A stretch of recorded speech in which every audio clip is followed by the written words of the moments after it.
guys, it's Jessica from Peace Love Books, and today I'm here with a very exciting announcement. You know by the title, me, Lisa, and Lacey are hosting another round of the historical romance readathon. I'm super excited about this. I have been obsessed with historical romances all year, but I haven't been reading as much lately, and I'm dying for an excuse to drop everything and read some more historical romances. We have a whole bingo board. We're gonna have a live show. We have Instagram challenges. We're all gonna interview a historical romance author, which is still being scheduled, so I can't announce that yet, but I'm very excited. The dates for the readathon, let me pull this up. So Lisa and Lacey are just amazing at graphics. I'm still working on my talent of creating graphics for things. They are amazing though, and Lisa did create these graphics for this round. It is going to be June 28th to July 4th. It is a full week, and I'm so excited to read historical romances all week long. And the bingo board, we have 16 prompts, and we have an Instagram prompt for every day, what you can take pictures of for that day if you want to participate. We have a TBR template for Instagram. All this is going to be posted on our Instagrams, so go ahead and check that out. We all, I think, are going to have it saved to our highlights as well. But the live show is going to be July 4th on Lisa's channel, and it is going to be at 8 p.m. EST. Lisa has not hosted a YouTube live before, so that's going to be exciting, a live show. So we have 16 prompts, and before we get into that, I do want to talk about the group book, which I'm super excited for. It's an author I've not read yet. We always design it so the group book takes a lot of categories off the board, so we are rewarded if we do read the group book. And so the group book is Olivia and the Masked Duke by Grace Calloway. This one I believe is independently published, and it is book 1 in the Lady Charlotte Society of Angels series.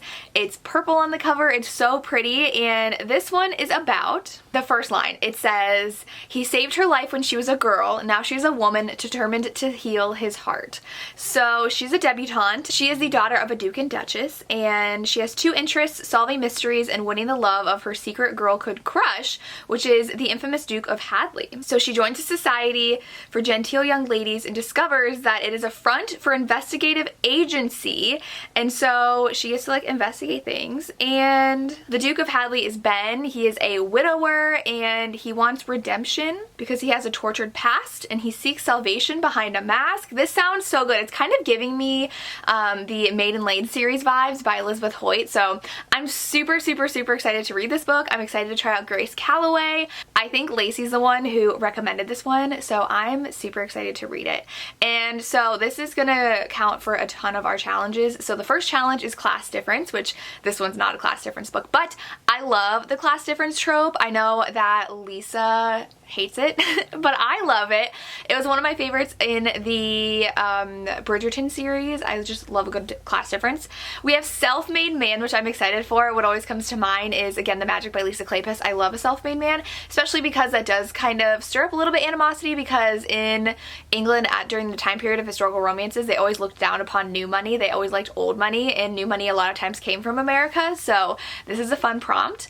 We have Not in Europe, which you can do like Beverly Jenkins or Joanna Shoup. There is actually like way more than that, but those are the 2 that come to mind. Alyssa Cole.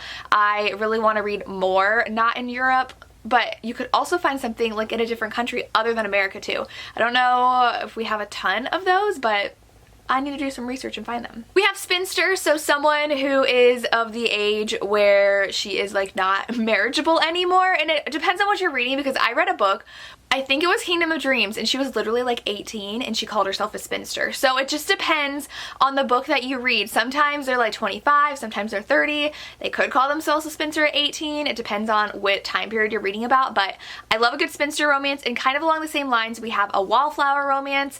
I always think of Lisa Kleypas' Wallflower series when I think of this trope, so I could read one of those. I've only read 2 of the 4 in that series, but I love a good wallflower romance as well. A lot of times wallflower will be in the title too, so that's exciting. Purple on the cover, which definitely counts for the Grace Calloway book, so I'm excited for that. We have Grace Calloway as a prompt too. We always do the group book's author as a part of the bingo board. So if you've already read our group book, you can definitely read another one of her books. She has a huge backlist. My library has like 6 or 7 of her audiobooks, so I definitely want to read those. But we also have indie published, which Grace Calloway's counts. We have a lot of other authors who do indie publish. I know that Courtney Milan does, Kerrigan Byrne does, Scarlett Peckham, I want to read one of her books soon that she indie published, so we have a lot of those. We have a clinch cover. Now, clinch cover means that the hero and heroine are like embracing. It is like your iconic, just like clinch cover. I don't know how else to explain that. I can put an example up here. So I googled it, and just to see like what people define this as. So a clinch cover only requires that two leads be holding each other and engaging with each other. So like pre-kiss, and this is from Book Riot. So I guess they have an entire article of the origin of the clinch cover, which I'll have to go back and read. We also have, it's to describe an embracing couple on the front of a romance novel. So I can show a few examples here. It's just the couple is embracing passionately, and Joanna Shupe's new cover too of her upcoming novel is like the iconic clinch cover, and I'm so excited that they're making a comeback because they're amazing. Okay, I'm gonna go have to back and read that article because I'm getting very distracted right now with that article, but I'm very excited. There was also a podcast episode with Sarah McLean from, I don't remember what podcast it was, but they talked about the clinch cover, so I'll link that down below if you guys are interested. But then I'm getting off track. We also have Duke in the title, which our group book does have. There was like an Instagram challenge going around where it was like count your Dukes, and I have a million books with Duke in the title, so I thought that was fun.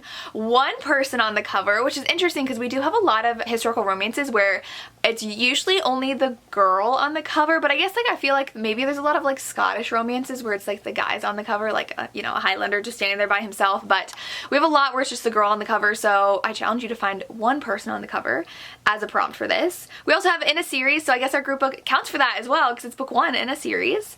Marriage of Convenience, which I love this trope, and a lot of times we don't know it's a marriage of convenience until we start reading it, and sometimes it's a spoiler or not. So I feel like some of these you won't know until you actually read the book if it counts for a challenge or not, which I think is fun. Scottish, which I'm super excited for. I love a good Scottish romance. Then we have Spy. Spring of Spies was a challenge hosted on Instagram where they read a bunch of spy romances, and I bought a bunch of them and only read a couple of them, so I have a TBR full of these. We also have Winds of the Storm by Beverly Jenkins was an amazing one, and Alyssa Cole has a series, and there's a lot more spy romances than I knew of in historicals, and I think it's a really fun trope, so I'm excited for that.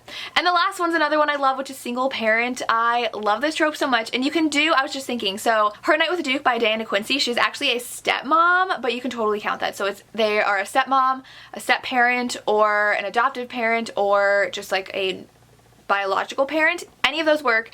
I would even say like a guardian, because one of the Tessa Dare books, I think it's the second one. I don't even know where my Tessa Dare books are on my bookshelves, but it is the second Tessa Dare book where he is a guardian, and she is the tutor. What is the word? I'm blanking on every single term in the historical romances right now, but she is hired as a governess, I think, and he is a guardian, so that definitely counts as well. And To Sir Philip with Love is one of my favorite single parent romances, so any of those work, but those are all of the challenges. As you can tell, I'm just rambling on and on and on, but I'm super excited.